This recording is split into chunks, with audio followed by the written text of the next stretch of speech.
Hi, I'm Lawrence Bergstrom, registered osteopath of over 25 years experience, a former NHS osteopath for over 10 years, and a non-surgical spinal decompression disc specialist. Now, in this video, we're going to talk a little bit about osteoporosis and osteopenia.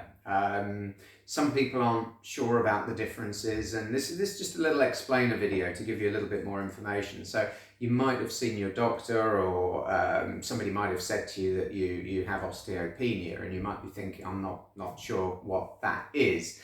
Now, with osteoporosis, that's the advanced stage that moves on from osteopenia. So osteopenia, in essence, if we're thinking about the joints, we're thinking about the bones in particular, osteopenia is where we start to lose a little bit of the bone density. So if you like, the thickness of the bone here is starting to get a little bit thinner.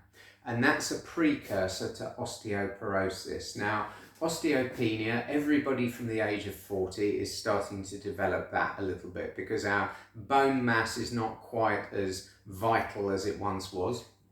And then the extreme end of that is where we then start to go from osteopenia and we start to move into where the honeycomb network of the bone, what we call the trabeculae, which overlap each other like so.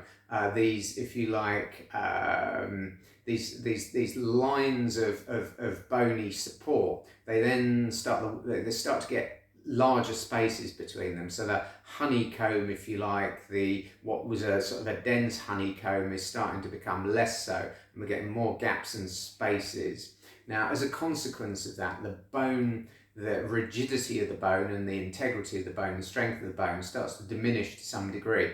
So that means when we have falls, we're more likely to break a bone. If we put a degree of force through our bodies, we're more likely to suffer a fracture. Now, with osteoporotic changes within the spine, it's not uncommon for people to do something quite innocuous. So they could just bend forwards in the garden, pick up a small plant pot, feel some pain in their back, and as time goes on, it gets progressively worse. And then they see us, for example, or they see another medical professional, and we refer them for a plain X-ray or an MRI of their spine.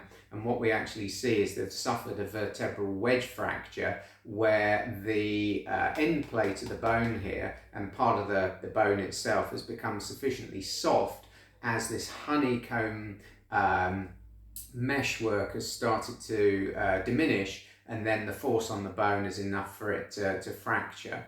So osteopenia is something that everybody starts to experience, certainly once we're into our fourth decade, sort of 40s onwards. People that are particularly slim are a little bit more prone to osteopenia and potentially osteoporosis. Certainly as we move towards osteoporosis, other lifestyle factors can play a part. So if we're very sedentary, if we're not moving, if we're not pushing and pulling things and lifting things to a degree, we're more likely to lose muscle mass. Now, as we lose muscle mass, the tendons pulling on the bone are less effective, and a large part of the bone health is really reliant on the muscles activating tendons which pull on the bone, and then that activates what we call osteoblasts. And osteoblasts are the building blocks, they're the bony blocks for, if you like, or the bricks to lay down and maintain bone. So if we're very sedentary, then we're more likely to suffer from osteopenia, perhaps at an earlier stage, and then go on to osteoporosis. And then other things like smoking, so sorry smokers, but if you smoke a lot, you're more likely to be robbing yourself of bone density as time goes on. High levels of alcohol, drinking alcohol regularly and frequently will also reduce your bone density, so that can lead to problems as well. There are other metabolic problems, if people are suffering other metabolic illnesses, again, that can affect the bone density. And in addition to that, if people have been using steroids, whether it be through medicine or through other activities, again that can affect the bones. So osteopenia we all suffer to a degree once we get from the age that we go beyond 40, and osteoporosis, certainly as we get older and older, we're moving further along that continuum to osteoporosis. But it's really important that we stay active, that we do some exercise that's weight bearing. I mean, walking and a bit of weight training, these kinds of things are very useful.